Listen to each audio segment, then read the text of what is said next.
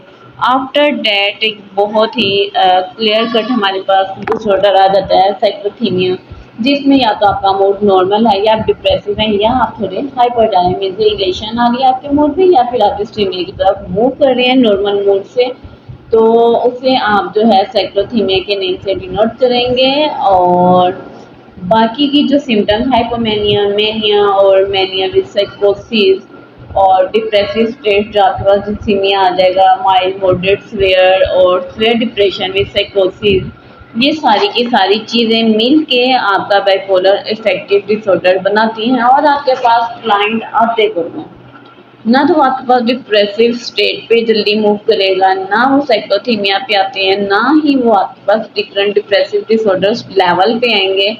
Client आपका उस वक्त मूव करेगा जब उसे लगेगा कि उसने एक क्लस्टर बीमारियां, वो कहते हैं ना मेरे साथ तो बहुत सारी बीमारियां, मैं हुआ था हॉस्पिटल, तो ये वाला सीन होता है जब क्लाइंट को लगता है कि अब उसका अपना बहुत सिस्टम डिस्टर्ब हो चुका है, तो क्यों ना अब हम जाके थेरेपिस्ट का जो है वो लेवल चेक करें या उसको हम डालें किसी लेवल पे कि हमें डायग्नोस और हमें ट्रीट करें। अब जब ये सारी चीज़ें आ जाएंगी आपकी हाइपोमेनिया विद साइकोसिस और डिप्रेसिव स्टेट विद साइकोसिस वाला सीन होगा, तो आप इसको बाइपोलर इफेक्टिव डिसऑर्डर BPAD के साथ डिनोट करेंगे। और यही आपका मूड डिसऑर्डर जो है इतना सिवियर होता है कि बहुत सारे लोग इसमें सफ़र तो करते हैं लेकिन मेंटेन नहीं कर पाते हैं। उसके लिए उनकी मेडिकेशन, उनकी डाइट से ज़्यादा इम्पोर्टेंट होती है अकॉर्डिंग टू फेज।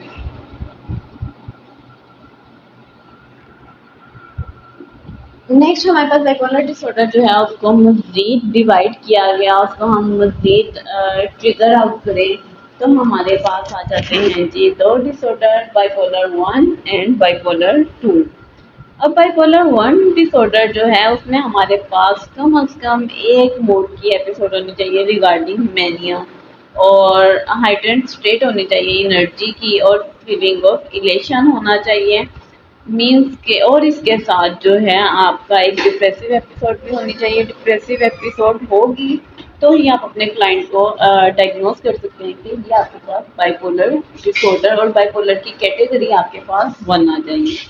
जब आपके क्लाइंट में मैनिया एपिसोड नहीं होगा या उसका डिप्रेसिव एपिसोड एग्जिस्ट नहीं करेगी, आप जस्ट उसकी फीलिंग ऑफ इलेशन और एनर्जी लेवल पे ही फोकस करेंगे, तो आप उसे डायग्नोस नहीं कर सकते किसी भी सूरत में कि ये बाइपोलर 1 का आपके पास क्लाइंट है। आफ्टर डेट अगर आप मूव करें तो हमारे पास आ जाएगा बाइपोलर 2 डिसऑर्डर, जिसमें हम उसके माइल्डर फॉर्म को लेके जाते हैं, और उसके साथ जरूरी है कि आपके पास बाइपोलर 1 का जो पेशेंट है वो होना चाहिए। मीन्स के आपके बाइपोलर 2 में बाइपोलर 1 की सिम्टम्स भी हों और उसके साथ आपका माइल्डर फॉर्म होना चाहिए उन सारे सिम्टम्स की, मिलकर बहुत ज़्यादा स्वेयर ना हो। और बाइपोलर 1 की सिम्टम्स के साथ आप में एक एपिसोड डिप्रेशन की होनी चाहिए और एक आपकी हाइपोमेनिया। हाइपोमेनिया क्या है? आपका state of elevated mood that isn't an intense as mania. आपकी एक डिप्रेसिव स्टेट है, लेकिन वैसे नहीं होती है जैसे मैनिया में आप बहुत ज़्यादा हाइपर एक्टिव हो जाते हैं, लेकिन एक्सीडनेस एक्सेसिव बिहेवियर जो है वो लीड कर रहा है।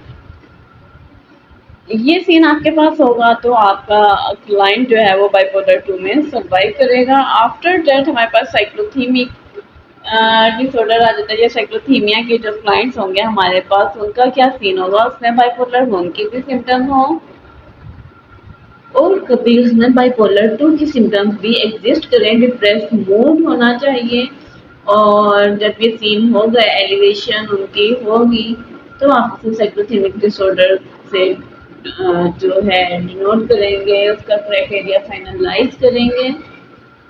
आफ्टर द डिसऑर्डर आपका जो इंटेंस जो है, note as intense shift in mood, कि आपका मूड में उतनी इंटेंसिटी ना रहे, कभी तो आप रेपिडली मूव करें उसकी तरफ, इलेशन की तरफ, कभी आप बाइपोलर की तरफ चले जाएं, तो आपका जो मूड में फ्लक्चुएशन है, मीन्स के कभी आपकी हाइपर एक्टिव स्टेट चल रही है और कभी आपकी डिप्रेस जो मूड है वो चले, तो ये सारी चीज़ें आपकी साइक्लोथेमिक डिसऑर्डर में आएंगी। और इसके साथ साथ आपका डिप्रेसिव जो लेवल है उसमें उन्होंने मज़ीद कैटेगराइज किया आपके सिम्टम्स के अकॉर्डिंग। तो हम देखते हैं कि डिप्रेसिव मूड डिसरेगुलेशन जो डिसऑर्डर है उसमें आपकी इंटेंस लेवल जो है वो एग्रेशन का चलता है, और एग्रेशन आउटबर्ड्स मीन्स के आपका एंगर लेवल बहुत ज़्यादा हाई हो जाता है। चिल्ड्रन बच्चे जो हैं अडल्ट वो भी इस चीज़ से सर्वाइव कर रहे हैं। मोस्टली हम इस चीज़ को एक्सेप्टेंस नहीं देते हैं कि बच्चे क्यों गुस्सा कर रहे हैं।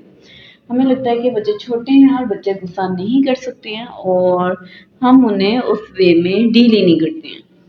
तो उसके साथ आपका इम्पेयर्ड फंक्शनिंग आ जाएगी, जो कि आपकी डेली लाइफ पे इफेक्ट करेगी। नेक्स्ट हमारे पास आ जाता है जी परसिस्टेंट डिप्रेसिव डिसऑर्डर डिस्थीमिया।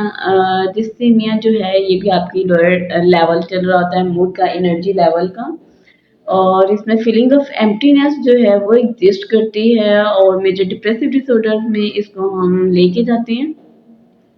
मेरे डिप्रेसिव डिसऑर्डर्स में जो है डिप्रेसिव साइकिल जो हैं वो कभी चलते हैं कभी नहीं, या कभी शिफ्टिंग आ जाती है उनकी, और उसके साथ आपका जो एनर्जी लेवल जो बूस्ट अप लेवल है वो डाउन हो जाता है, इरिटेबिलिटी आपकी इंक्रीज हो जाती है, और आपकी जो इम्पेयर्ड फंक्शनिंग है वो भी प्रॉपर नहीं होती है। सम टाइम मीन्स कि आपका मूड इसमें भी लो हो जाएगा, सम टाइम आपका इसमें मूड आपकी सिम्टम्स जो है वो हाई हो जाती हैं। हाई फंक्शनिंग डिप्रेशन में आ जाएगा। Living with the persistent depressive disorder typically means you have experience the symptoms of depression.